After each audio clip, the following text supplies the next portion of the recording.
to you. I don't know where that came from. That just came out. Hello, everybody. We are ahead of schedule. Just kidding. We definitely said we were going to go live at 4. These things happen. But as far as the public knows, we were going live at 5, so we're early. Who cares? Tune in. Let's go. Before we get started, because there is a lot to talk about. Why do I play with the mic every week? Every week it's a new toy to me. Goes without fail. I can't not touch it. But before we get started, y'all already know I have to shout out St. Rock Vodka, the official vodka of Bayou Traditions, the official collective of LSU NIL. You guys know the drill. You buy a bottle, some of the proceeds go right back to the athletes you love to watch. It's a great way to support the Tigers. So preface. We did an interview with Stephen Milam yesterday. That'll be dropping on Friday, so make sure you look out for it. It was a really, really good one. He's a sweetheart. But I almost asked him a question. He asked me something about tequila, and I almost asked him a question and was like, you should try this St. Rock vodka. It's actually it actually supports you. Like, some of these proceeds go directly back into your pocket through NIL. And then I was like, he's not 21. He's definitely a freshman. Not say this on camera. Yeah, I'm glad you caught yourself because I didn't say. In my head, I was also like, oh my gosh, we should do something. I know. I thought that too, and I was like, no, let's not push underage drinking. That's terrible. Don't do that. But shout out St. Rock Vodka for being an OG, supporting us from the beginning, way back during football season when we took it around tailgates, had people try it. And I mean, if you go look at some of our content, some of our game day vlogs, people are trying it on the spot and they love it. You can be one of those people. Go try it. You can buy it from the website, from Rouse's, Total Wine, pretty much any of your liquor stores here in Baton Rouge. They're getting into New Orleans and it's blowing up. So get on the train before it takes off. All right, T, you ready? Yeah, let's dive in. We got some LSU football news to go over, track and field, and then a lot of Tiger tea today. Mm-hmm. A lot of Tiger tea. All right, but we're going to start with football. So if you guys have been on social media, it blew up today that LSU has lost one of its top recruits. He decommitted. His name is Jabori Antoine. So he is a 4-star out of New Iberia cornerback, okay? It's a little bit of an alarm going off for LSU football because we know that the defense needs help. Yep. We thought we were going to get it with this guy. He's decommitted. We still have one of the top recruiting classes in the 2025 cycle, but losing a guy like that out of Louisiana, 4-star, isn't ideal. No. Now, he did say he decommitted right after his visit with Florida State. I think less than a week after he went to Florida State, he decommitted from LSU. However, he said, LSU's still in the mix. I'm just really looking heavily at Florida State as well as Miami.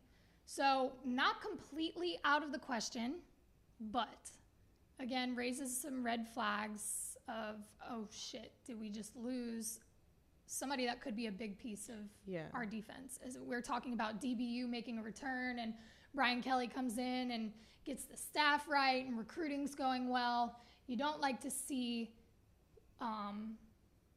You don't like to lose the number 6 cornerback in the country, the number 61 overall recruit. So and that goes the depth that we usually have for each position. That's your only defensive back you have. Yeah. So still some questions. You've got some time, obviously, to fill those holes, and God knows there's a lot of holes on the defense. But we knew this. We've known it for months. Brian Kelly's well aware of what's going on. He's handling it. This is just kind of a little bit of a curveball. Again, not to say he doesn't end up in Baton Rouge, but when you decommit from a school less than a week after a visit to another school and you say, I'm looking heavily at Florida State, the odds are probably not in our favor. That being said, LSU also no longer holds any defensive back commits in the 2025 cycle. Yeah. So that's not great.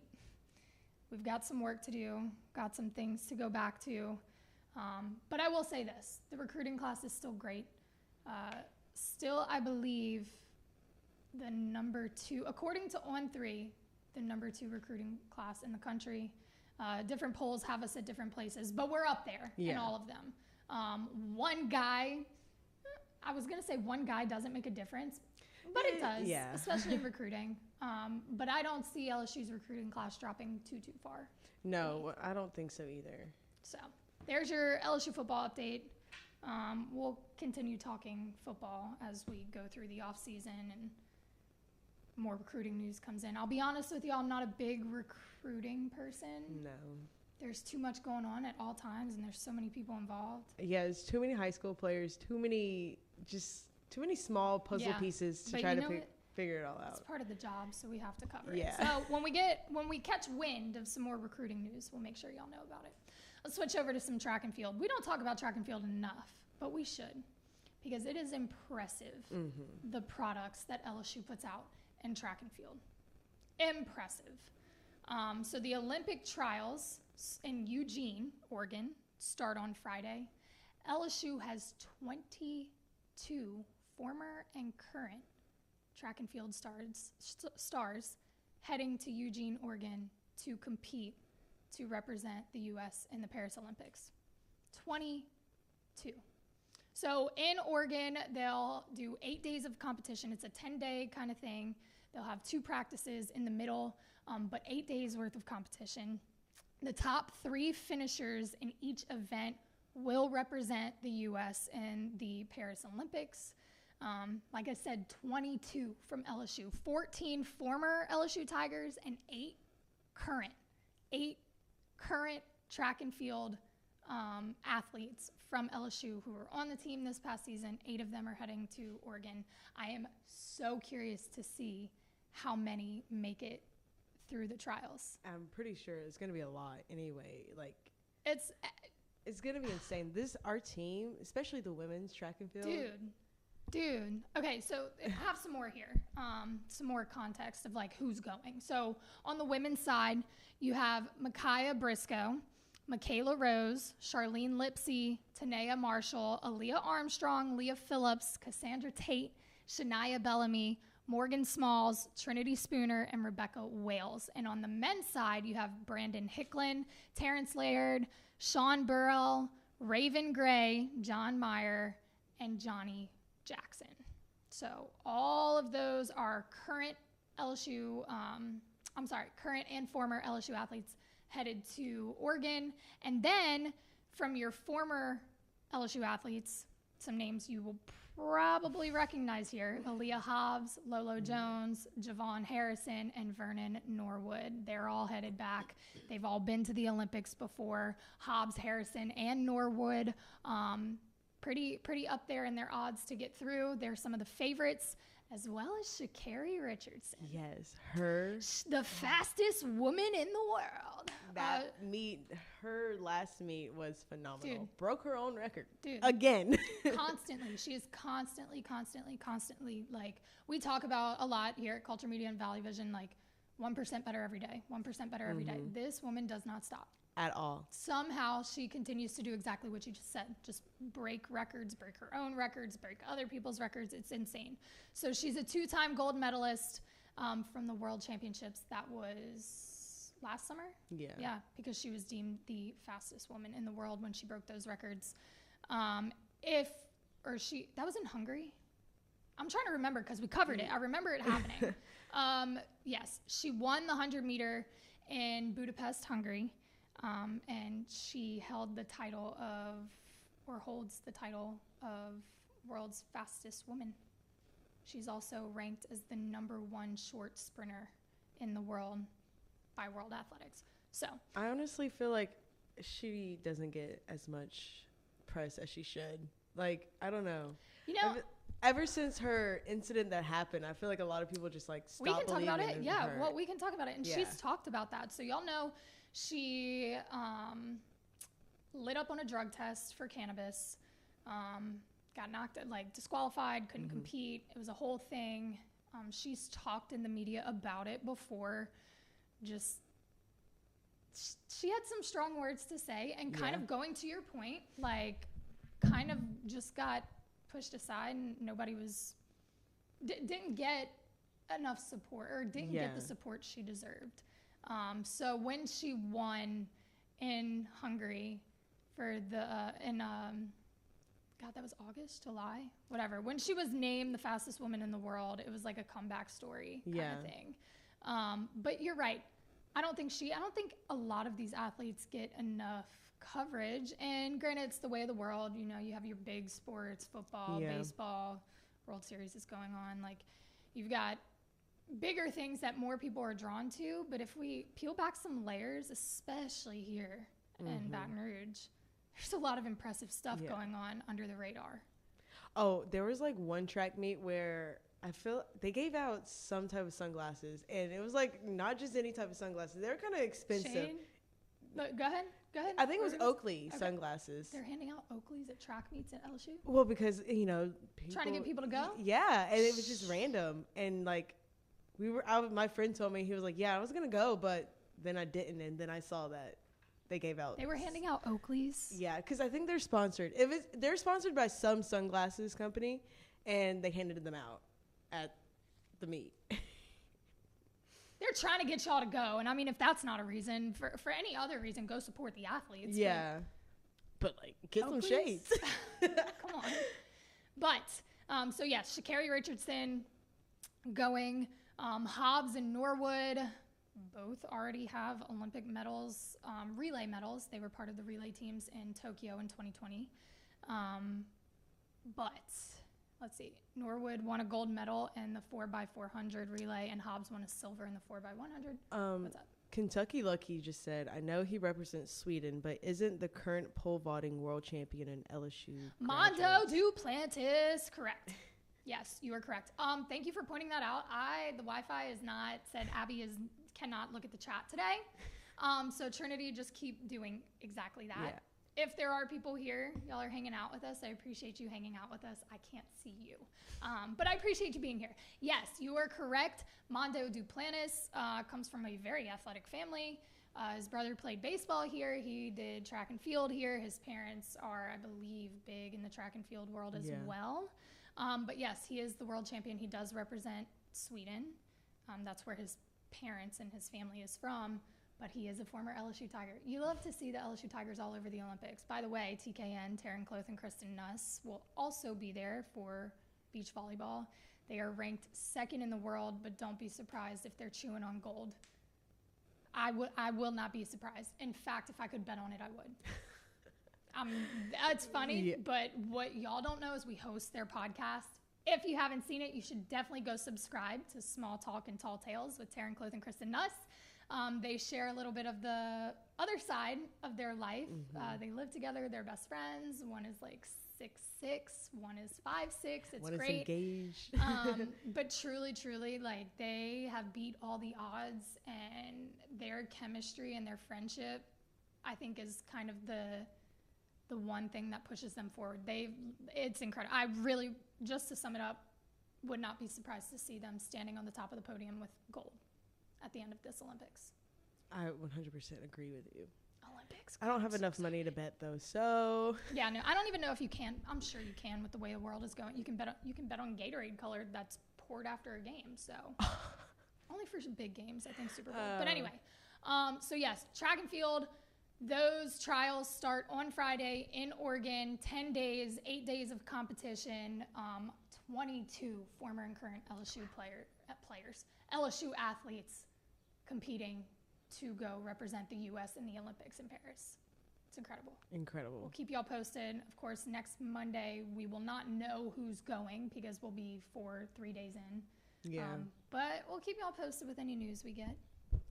Okay, lots of Tiger tea. I've been, like, itching to get here, okay? It's summertime, so not too many, like, sports updates. I mean, there's always sports updates. But this is when the Tiger tea gets fun. Starting off with baseball, Paul Skeens. Paul Skeens, I feel like we're talking about Paul Skeens all the time right now because of what he's doing in the major leagues. He just had the longest start of his professional career on Sunday. Now, it hasn't been a long professional career yet, but he held the Tampa Bay Rays to 1 run on 6 hits and a walk over 7 innings. The Rays did end up winning, but when Skeens left the game, they were tied. He struck out 8 of the 27 batters he faced. And his last pitch, okay, let me tell you something. To clock 100 consistently, sick. To clock 102 miles an hour on your last pitch in the 7th inning? Crazy. Huh? Like. Huh?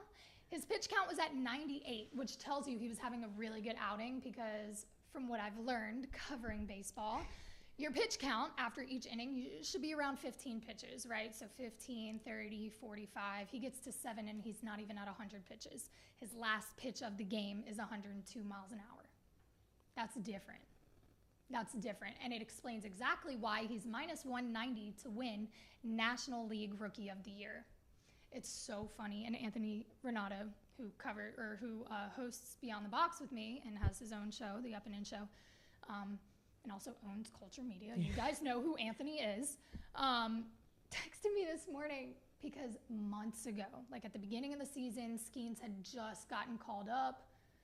Anthony was like, dude, he's going to win Rookie of the Year. The odds were like plus 3,000. Like it was like going to be a stretch because the Dodgers have Yamamoto, their right-handed pitcher who is injured now. And then there's another pitcher. I don't remember his name.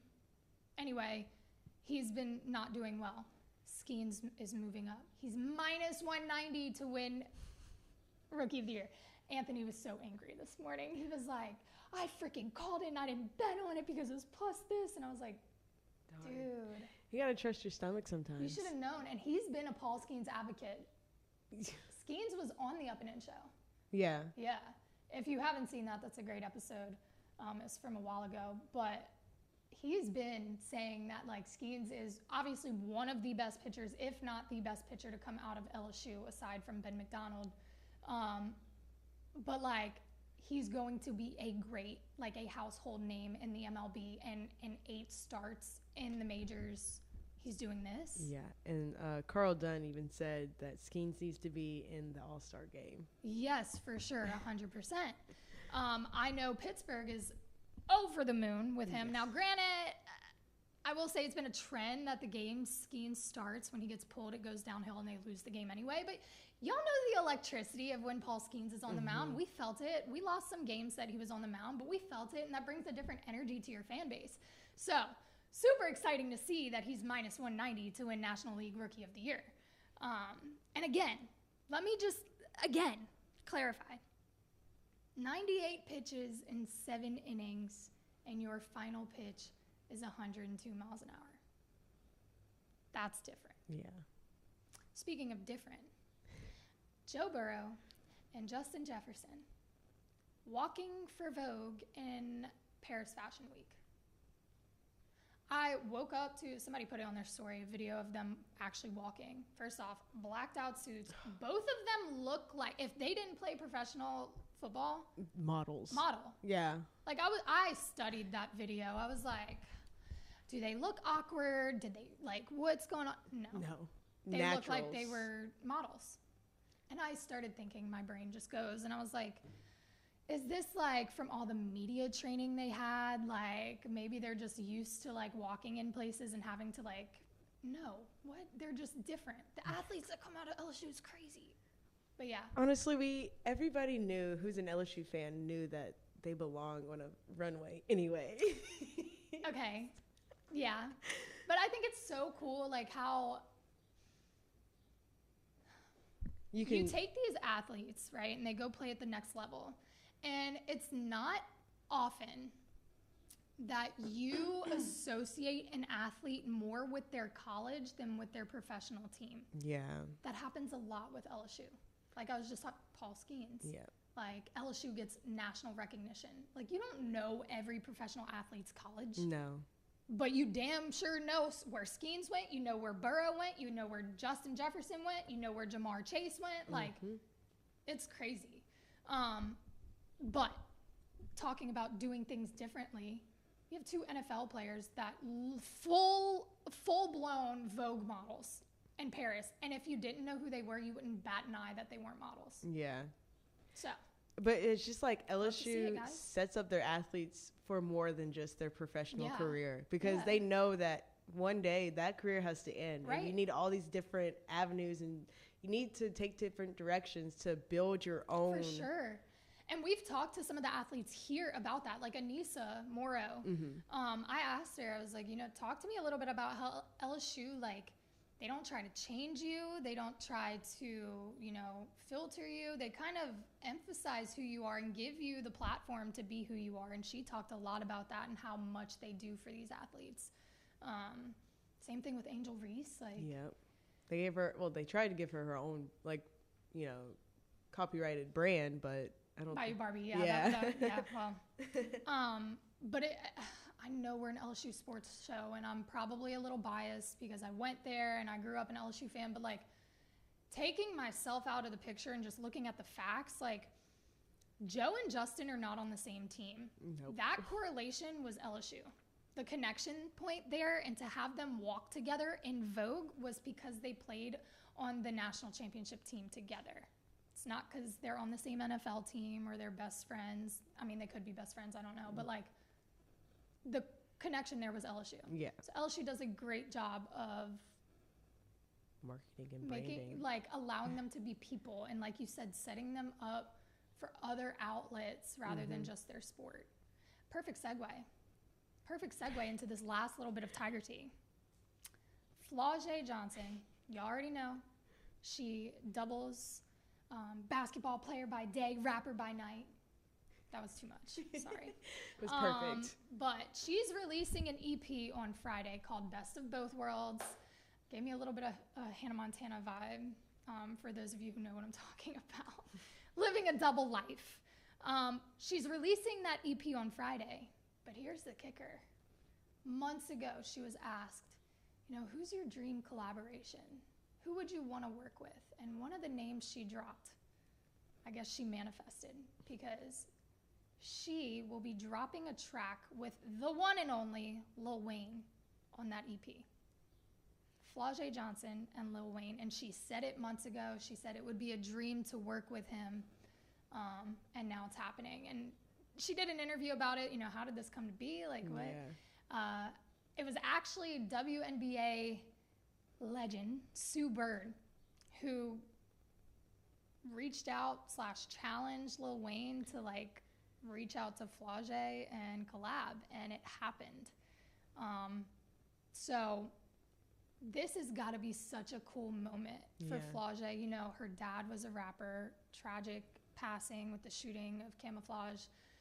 She was on America's Got Talent when she was 14 and got a deal with Rock Nation. She's been working her ass off, and y'all see her on the court.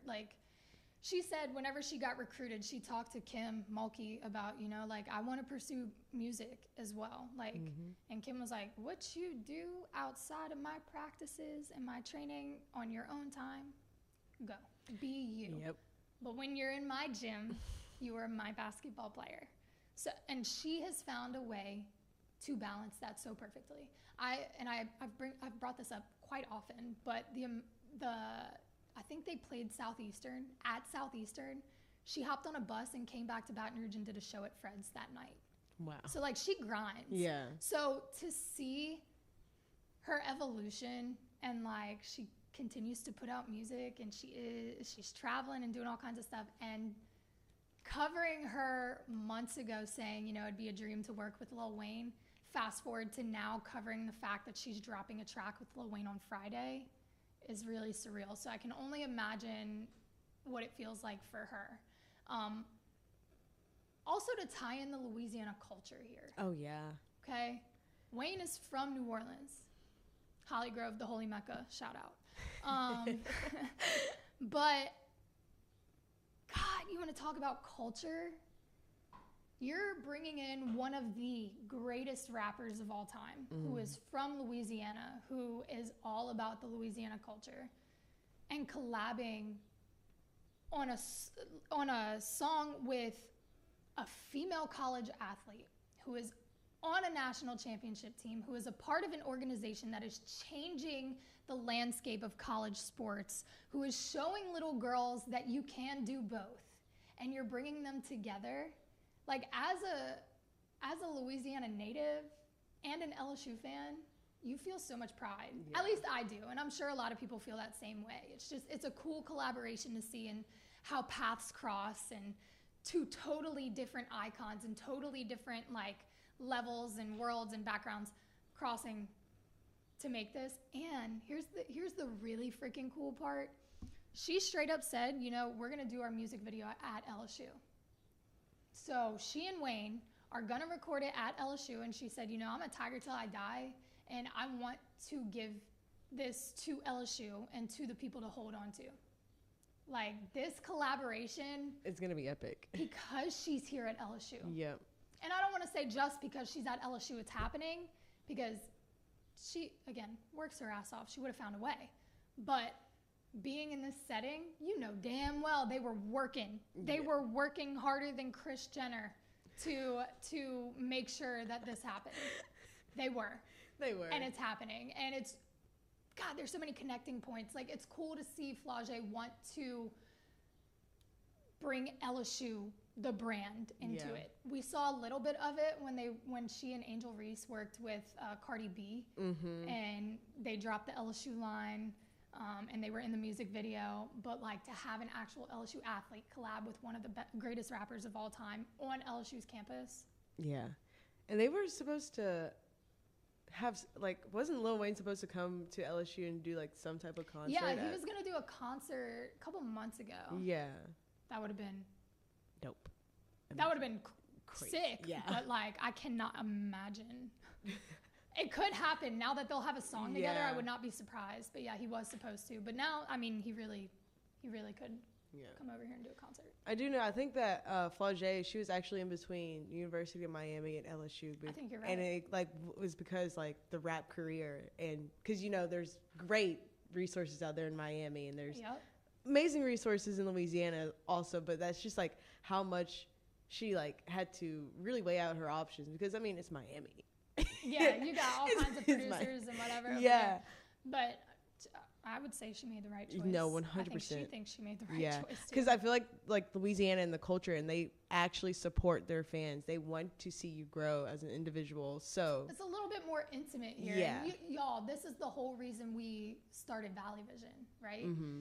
We're sitting here, we're on a sports show. We gave you the news, but we're talking about the culture and the meaning behind things. And like, my point being, for her to win a national championship and to take off with her music career, she feels a lot of support, because the LSU community is so tight-knit. Miami's a little bit bigger, like, just spread out. Like, there's less people focused on college athletics, whereas here, there's a lot of eyes on LSU. Yeah, I mean, you got the Saints and the Pels, but like, other than that, that's really it. And then there's more schools in Florida. Mm-hmm. Like, you know, everybody's eyes are on LSU, and it's like family here. And again, why we launched Valley Vision is because we want to translate that on a smaller scale within media. Like, we're doing these interviews with athletes, and y'all, I'm so serious. Please just wait. Friday when we drop the Stephen Milam interview. It's so good. But that's the whole point. That's the content we're making. We're sitting here, we're shooting the shit on a Monday. We're talking about on the court, off the court, former players walking in for Vogue and breaking records and all kinds of stuff. But we're also, like, on the other end of content, we're getting to know these athletes on a different level through these interviews. And we're getting to connect with y'all through our live shows, through our game day vlogs. Like, our whole mission here is to show exactly what the LSU sports culture is about. Not just sports, but sports culture. And make you feel included, and like, it's one big family. And I feel like we do a pretty good job of that. Oh, 100%. Yeah. Right? Yeah. This is just the beginning. So buckle up. Just the beginning. You heard her. Just the beginning. So buckle up.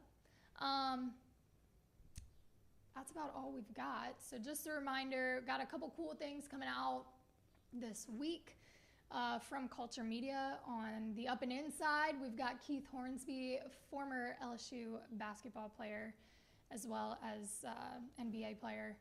He joined Anthony on the Purple Couch for Up and In. That'll release on Friday. If you missed last week's episode, Anthony sat down with former LSU women's basketball player and 2022 Las Vegas Ace champion, Teresa Plaisance. She's also got her own TV show under the production of Ryan Reynolds. Yes, like Deadpool Ryan Reynolds. So she came and joined us last week. That episode dropped on Friday. She's awesome. Check that one out. And then I believe we have Miss LSU coming in studio on Wednesday to sit down with Anthony. So lots of content on the Up and In side. On the Valley Vision side, like I said, Stephen Milam, that interview will go out on Friday. And he had a little buddy feeding the machine while we were hitting. Yes, you heard me correctly. We were hitting off of the machine. It was not my best performance, but they were impressed by the swing. They were. So we'll take that. And you had nails on. I did. I broke a nail. And it was so funny. Steven was like, I don't want you to break your nails. I was like, I'll be fine. I'm in pain still. But he had a little buddy feeding the machine, Mr. Michael Braswell. And he was having a good time, I'd like to think, because I said, hey, you wanna do this too? And he was like, yeah, sure. So we're in the works. We're cooking. We're cooking on maybe some work at shortstop, because I am a washed up shortstop. He's a shortstop. So middle infield, maybe a little challenge there to see who can field better. I don't know. We'll go that way. But I'm giving y'all a full heads up. I will be so locked in for that. I didn't take any cuts before hitting in the cages yesterday, and you could definitely tell, but I promise you, for whenever we link up with Braz, I will have been warmed up and locked in. Like, we might even pull out the bucked up, like, pre-workout. Also, if you're a gym rat, I do have a code. You can get pre-workout for 20% off using Valley Vision 20 from Bucked Up. Is that it? I believe so. Did I get everything? Oh, and the last piece. I already talked about Small Talk and Tall Tales, but we're trying to grow the channel before they get to Paris, okay? Taryn Cloth, Kristen Nuss, we host their podcast. They talk about some really fun stuff. Like, it's really cool to see these Olympic athletes just be normal people and to get an insight on their life. We do have that YouTube channel. We have to get to 1,000 subscribers before the Olympics. So if you guys support Culture Media, Valley Vision, Up and In, me, Anthony, Trinity, anything, if you just want to help in any way, shape, or form, the best way to do that is by subscribing to all of our channels, liking, sharing, commenting, giving us feedback. But right now, the priority for Culture Media is to monetize Small Talk and Tall Tales. So please do your part. Subscribe to that channel. It's great content anyway. You can say you know the backstory of the future Olympians, but it would do us a huge, huge favor. So it's a partnership, right? We give y'all the content, y'all give us the support. So I'm cashing in my support ticket. Please go subscribe to that channel. I still don't have the chat up. Did I miss anything? Are we good to go? We're good. Carl wants to know what they were wearing. Who? Joe and Justin. If you go on, I think we posted it on our Instagram. Yeah, we did. On Valley Vision's Instagram, we definitely posted the video. Both of them have these blacked out suits on, like super, obviously Paris Fashion Week. Like, it's sleek. Yes. I thought they looked good. Amazing. Like monochrome outfits. Here's a little bit about me. Not that y'all watch this show to learn stuff about me, but I love monochrome. Like all the same color, like different shades of the same color. Yeah. Love it. You know, honestly, with his like slick back hair, with Joe's slick back hair, like the silkiness to it, it was kind of giving me Grease vibes. A little bit. Like. A little bit. What were they called? The T-Birds? I have no idea. I haven't watched Grease in a long time. Me too. Yeah, so if you go to our Instagram, you can definitely check out what they were wearing. Very good outfits. Vogue. Wonderful. Chef's kiss. All right, guys, that's all we've got for you on this Monday. Content coming at you all week. Make sure you follow and subscribe. And if you have any ideas, hit us. Yeah. DMs are open. Who's to say we can't go out and try to make content? Yeah. That you want to see. Let us know what you want to see. All right, I'm going to stop talking. I am so energetic today, but it's time to round out. Okay. So we appreciate y'all, and we will see y'all soon.